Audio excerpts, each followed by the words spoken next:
الحمد لله رب العالمين والصلاة والسلام على سيد الأولين والآخرين خاتم الأنبياء والمرسلين محمد وآله وأصحابه الطيبين الطاهرين اما بعد. محترم بزرگ و دوستو، آج سے تقریباً 1450 سال قبل جب دنیا کفر و ضلالت، جہالت و سفاہت کی تاریکیوں میں گری ہوئی تھی، بدحاکیوں سے رشد و ہدایت کا مہتاب نمودار ہوا اور مشرق و مغرب، شمال و جنوب، غرض دنیا کے ہر شاہ کو اپنے نور سے منور کیا، اور 23 سال کے قلیل عرصہ میں بنی نوع انسان کو اس معراج ترقی پر پہنچایا کہ تاریخ عالم اس کی نظیر پیش کرنے سے قاصر ہے، اور رشد و ہدایت، صلاح و فلاح کی وہ مشعل مسلمانوں کے ہاتھ میں دی، جس کی روشنی میں ہمیشہ شاہراہ ترقی پر گامزن رہے، اور صدیوں اس شان و شوکت سے دنیا پر حکومت کی کہ ہر مخالف قوت کو ٹکرا کر پاش ہونا پڑا۔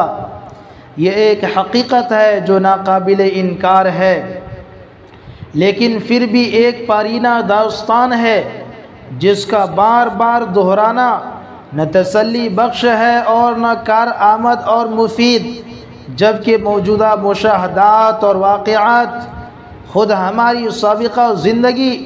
اور ہمارے اسلاف کے کارناموں پر بدنما داغ لگا رہے ہیں۔ مسلمانوں کی 1400 سالہ زندگی کو جب تاریخ کے اوراق میں دیکھا جاتا ہے تو معلوم ہوتا ہے کہ ہم عزت و عظمت، شان و شوکت، دبدبہ و حشمت کے تنہا مالک اور اجارہ دار ہیں، لیکن جب ان اوراق سے نظر ہٹا کر موجودہ حالات کا مشاہدہ کیا جاتا ہے تو ہم انتہائی ذلت و خواری، افلاس و نداری میں مبتلا نظر آتے ہیں۔ نہ زور و قوت ہے، نہ زور و دولت ہے، نہ شان و شوکت ہے، نہ باہمی اخوت و الفت، نہ عادات اچھی، نہ اخلاق اچھے، نہ اعمال اچھے، نہ کردار اچھے۔ ہر برائی ہم میں موجود اور ہر بھلائی سے کوسوں دور۔ اغیار ہماری اس ضبو حالی پر خوش ہیں اور برملا ہماری کمزوری کو اچھالا جاتا ہے اور ہمارا مضحکہ اڑایا جاتا ہے۔ اسی پر بس نہیں بلکہ خود ہمارے جگر گوشے نئی تہذیب کے دلدادہ نوجوان اسلام کے مقدس اصولوں کا مذاق اڑاتے ہیں، بات بات پر تنقیدی نظر ڈالتے ہیں اور اس شریعت مقدسہ کو ناقابل عمل، لغو اور بیکار گردانتے ہیں۔ عقل حیران ہے کہ جس قوم نے دنیا کو سیراب کیا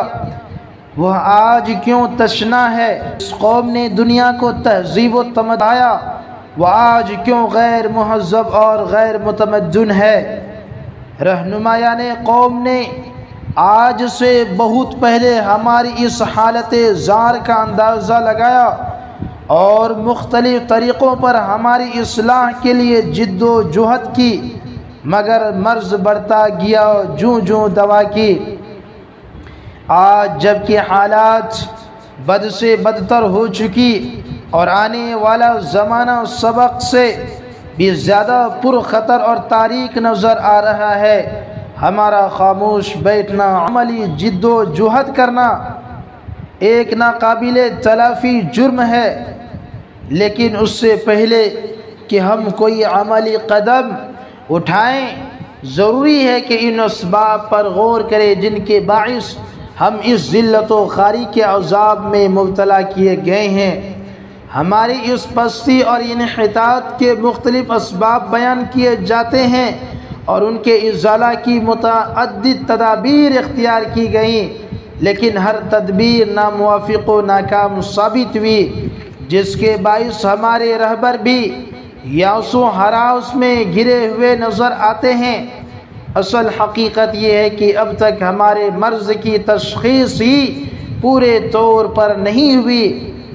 یہ جو کچھ اسباب بیان کیے جاتے ہیں اصل مرض نہیں بلکہ اس کے عوارض ہیں، پس تا وقت یہ کہ اصل مرض کی جانب توجہ نہ ہوگی اور مادہ حقیقی کی اصلاح نہ ہوگی، عوارض کی اصلاح ناممکن اور محال ہے۔ پس جب تک کہ ہم اصل مرض کی ٹھیک تشخیص اور اس کا صحیح علاج معلوم نہ کر لیں، ہمارا اصلاح کے بارے میں لب کشائی کرنا سخت ترین غلطی ہے۔ ہمارا یہ دعویٰ ہے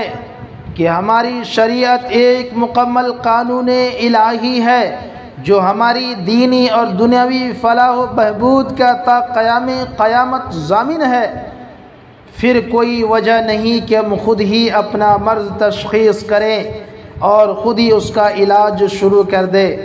بلکہ ہمارے لیے ضروری ہے کہ ہم قرآن حکیم سے اپنا اصل مرض معلوم کریں اور اسی مرکز رشد و ہدایت سے طریق علاج معلوم کر کے اس پر کار بند ہوں۔ جب قرآن حکیم قیامت تک کے لیے مکمل دستور العمل ہے تو کوئی وجہ نہیں کہ وہ اس نازک حالات میں ہماری رہبری سے قاصر رہے۔ مالک ارض و سما اللہ جل جلالہ کا وعدہ ہے کہ روئے زمین کی بادشاہت و خلافت مومنوں کے لیے ہے، جیسا کہ اللہ پاک قرآن مجید میں ارشاد فرماتے ہیں وعد اللہ الذین آمنوا منکم وعملوا الصالحات لیستخلفنہم فی الارض۔ اللہ تعالیٰ نے وعدہ کیا ہے ان لوگوں سے جو تم میں سے ایمان لائے اور انہوں نے عمل صالح کیے، ان کو ضرور روئے زمین کا خلیفہ بنائے گا۔ اور یہ بھی اطمینان دلایا ہے کہ مومن ہمیشہ کفار پر غالب رہیں گے اور کافروں کا کوئی یار و مددگار نہ ہوگا۔ وَلَوْ قَاتَلَكُمُ الَّذِينَ كَفَرُوا لَوَلَّوُا الْأَدْبَارَ ثُمَّ لَا يَجِدُونَ وَلِيًّا وَلَا نَصِيرًا، اور اگر تم سے یہ کافر لڑتے تو ضرور پیٹ پھینک کر بھاگتے، پھر نہ پاتے کوئی یار و مددگار۔ اور مومنوں کی نصرت اور مدد اللہ تعالیٰ کے ذمہ ہے اور وہی ہمیشہ سربلند اور سرفراز رہیں گے۔ وَكَانَ حَقًّا عَلَيْنَا نَصْرُ الْمُؤْمِنِينَ، اور حق ہے ہم پر مدد ایمان والوں کی۔ وَلَا تَهِنُوا وَلَا تَحْزَنُوا وَأَنْتُمُ الْأَعْلَوْنَ إِن كُنتُم مُؤْمِنِينَ، اور تم ہمت مت ہارو اور رنج مت کرو اور غالب تم ہی رہو گے اگر تم مومن ہو۔ وَلِلَّهِ الْعِزَّةِ وَلِرَسُولِهِ وَلِلْمُؤْمِنِينَ، اور اللہ ہی کے لیے عزت ہے اور اس کے رسول کے لیے اور مومنوں کے لیے۔